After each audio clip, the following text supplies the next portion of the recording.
नमस्कार। मैं हूं पूजा सिंह और आप देख रहे हैं राजपथ भारत। दोस्तों, हाजिर हूं एक नए वीडियो के साथ। आज बात करेंगे राष्ट्रीय लोकदल के बारे में। राष्ट्रीय लोकदल यानी कि रालोद, आरएलडी, जिसके मुखिया हैं जयंत चौधरी।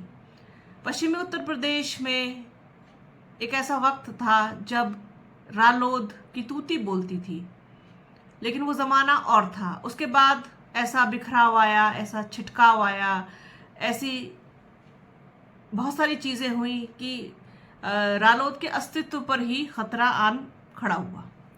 उसके बाद क्या होता है कि किसान आंदोलन हो जाता है देश में, और किसान बहुत दुखी होकर के आंदोलन करने पर मजबूर होते हैं भारतीय जनता पार्टी और प्रधानमंत्री नरेंद्र मोदी के लाए गए वो 3 काले कानूनों के खिलाफ। इसमें कई किसानों की शहादत हो जाती है और बहुत लंबे समय तक बहुत लंबा संघर्ष करने के लिए किसान मजबूर हो जाते हैं।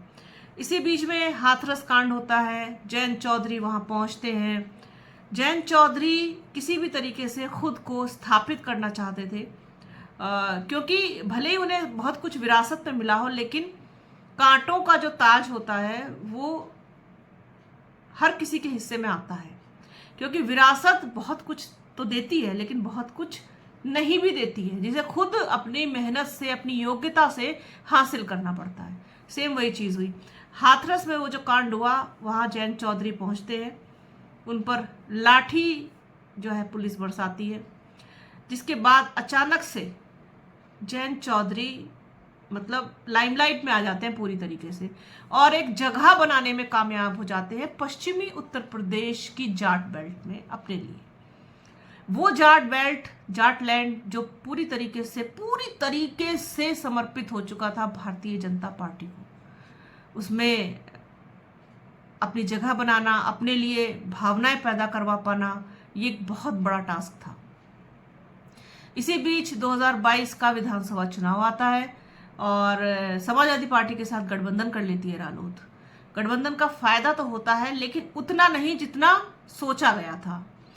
लेकिन बिल्कुल मरी हुई राष्ट्रीय लोकदल में जान पड़ जाती है, क्योंकि इस गठबंधन में आने से, या मैं इस चीज़ को नहीं मानती। लोग कहते हैं कि सपा के गठबंधन में आने की वजह से रालोद को फायदा हुआ। मैं इसे थोड़ा इतर सोचती हूँ। मुझे लगता है कि ये जो कामयाबी थी 8 सीटों की, ये जयंत चौधरी की खुद की कामयाबी थी। क्योंकि भले ही मुस्लिम वोट समाजवादी पार्टी का पूरे तरीके से समर्पित वोट बैंक है, लेकिन रालोद के लिए, बड़े चौधरी साहब चरण सिंह के लिए वो समर्पित रहा है मुस्लिम वोट बैंक पहले से। जयंत चौधरी के जो पिता थे अजीत सिंह, उनके लिए भी तो बहुत मुश्किल नहीं था मुस्लिम वोटर को अपने सिंबल पर लेकर के आना। बहुत, मैं ऐसा नहीं मानती, क्योंकि ये एक इजी टास्क था उस वक्त। और वैसा ही हुआ, 8 सीटें लोक दल को मिली, और मिलने के बाद एक उपचुनाव हुआ, उसमें 1 सीट और मिल गई। ये सब कुछ हुआ, खड़ी हो गई लोकदल, और राष्ट्रीय लोकदल खड़ी हो गई, और जयंत चौधरी पश्चिमी उत्तर प्रदेश का बड़ा चेहरा बन के उभरे। फिर पता नहीं क्या होता है कि समाजवादी पार्टी से गठबंधन टूट जाता है, और जयंत चौधरी पता नहीं किस दबाव में या फिर कौन सा फायदा देखते हुए बीजेपी के साथ अपनी पार्टी का विलय कर लेते हैं। अब ये हुआ, तो अब आप देखिए, अगर समाजवादी पार्टी का फायदा होता, समाजवादी पार्टी की वजह से फायदा हुआ होता, तो जाट बेल्ट में नाराजगी ना होती, जो खाप है वो नाराज ना होती, जो बड़े किसान हैं, जो मतलब कहना चाहिए ना, जिनके लिए उसूल भी आज भी बहुत कुछ है, वो जयंत चौधरी से नाराज ना होते। मुसलमानों की तो आप बात ही अलग कर दीजिए, फिलहाल तो जाट ही उनसे नाराज हुए थे जो वो बीजेपी के साथ चले गए। क्योंकि किसानों को शहादत देते हुए देखा उन्होंने अपनी आंखों से, और जितने मुद्दे थे किसानों के, उसमें किस तरीके से बीजेपी ने अनदेखी की। चाहे वो गन्ना पेमेंट हो, चाहे वो महंगी बिजली हो, चाहे वो खाद के बढ़े हुए दाम हो, यूरिया के बढ़े हुए दाम हो, या फिर किसान आंदोलन हो, बहुत सारी चीज़ें उन्होंने देखी, और उसी वजह से वो बड़ी नाराज़गी भी थी। वो फिर से नाराज़ हो गए।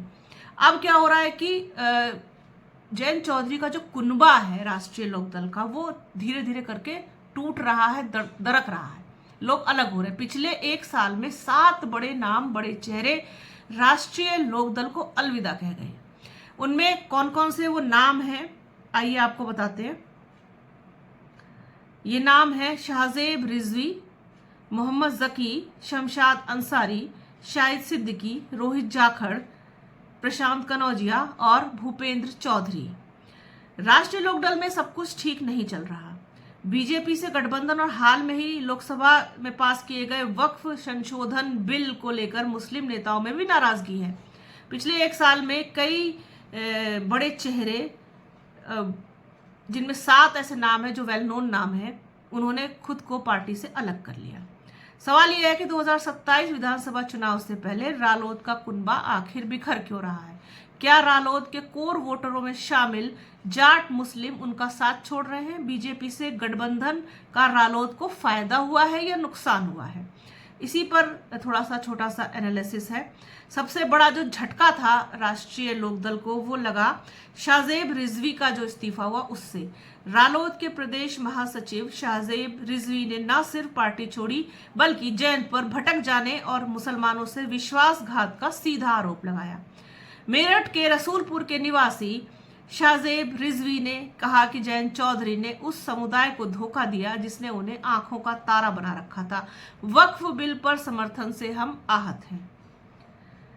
शाहजेब ने कहा था कि उनके सभी विधायक वहां से जीते हैं जहां मुस्लिमों का अच्छा वोट बैंक है। 2027 के चुनाव में सब कुछ पता चल जाएगा।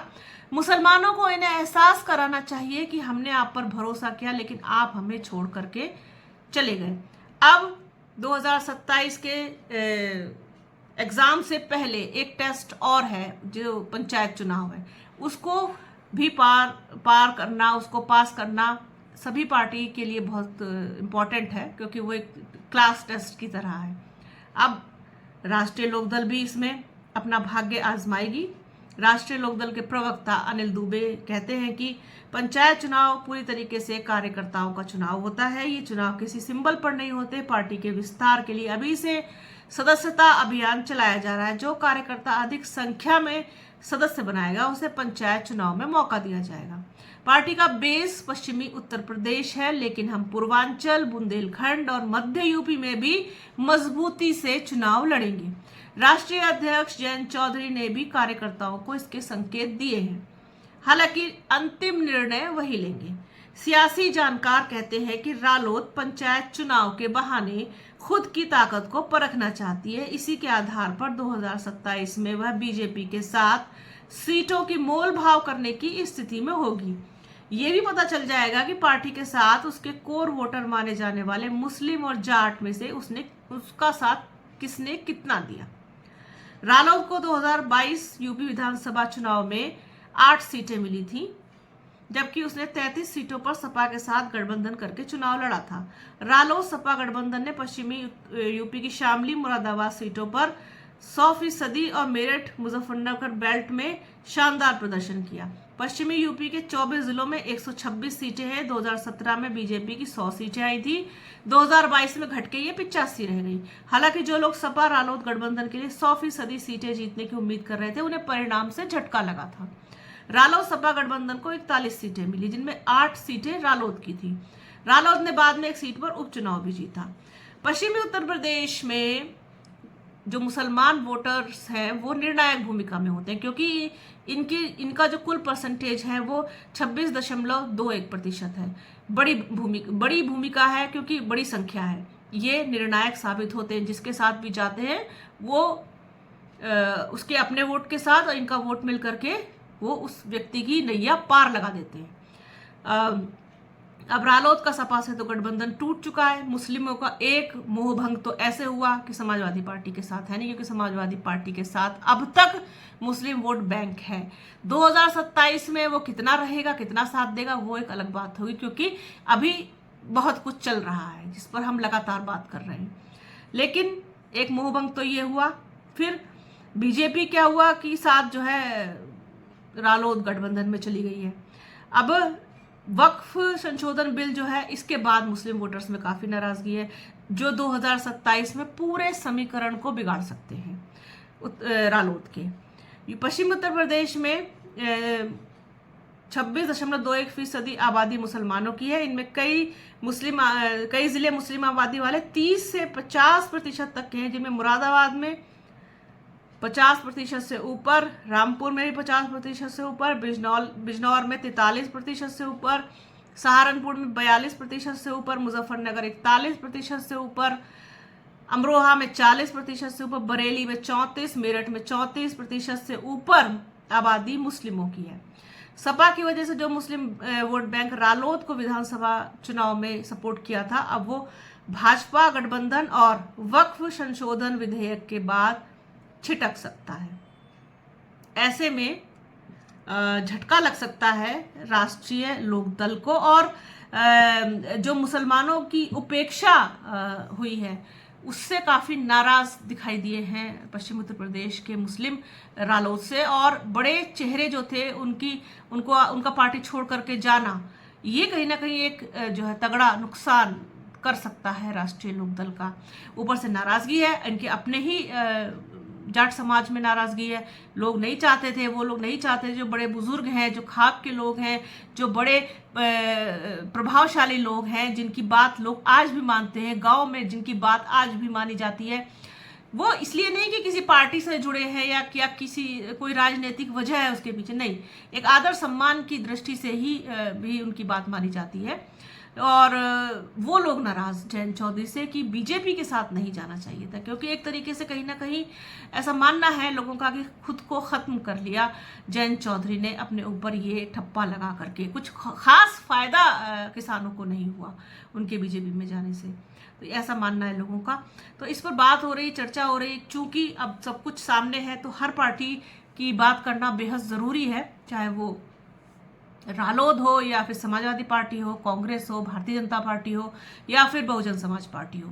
चूंकि सभी पर बात होगी, सभी का एनालिसिस होगा, तभी 2027 के लिए हम कुछ निचोड़ निकाल पाएंगे कि कौन किस तरफ जा रहा है और कौन कितने पानी में है। तो ये एक एनालिसिस, एक चर्चा ज़रूरी थी आप लोगों के साथ करनी। आज के वीडियो में फिलहाल इतना ही। बने रहिए हमारे चैनल के साथ। हमारे चैनल को लाइक कीजिए, शेयर कीजिए, सब्सक्राइब कीजिए, बेल आइकन घंटी जैसी आकृति ज़रूर दबाइएगा, जिससे कि आने वाले वीडियो का नोटिफिकेशन आपको मिल सके। वीडियो को प्लीज़ पूरा देखिएगा, ज़्यादा से ज़्यादा शेयर कीजिएगा। अपना और अपनों का बहुत ख्याल रखिए। जल्द मिलूंगी आपसे एक नए वीडियो में, एक नए मुद्दे के साथ, एक नई चर्चा में। तब तक के लिए जय हिंद।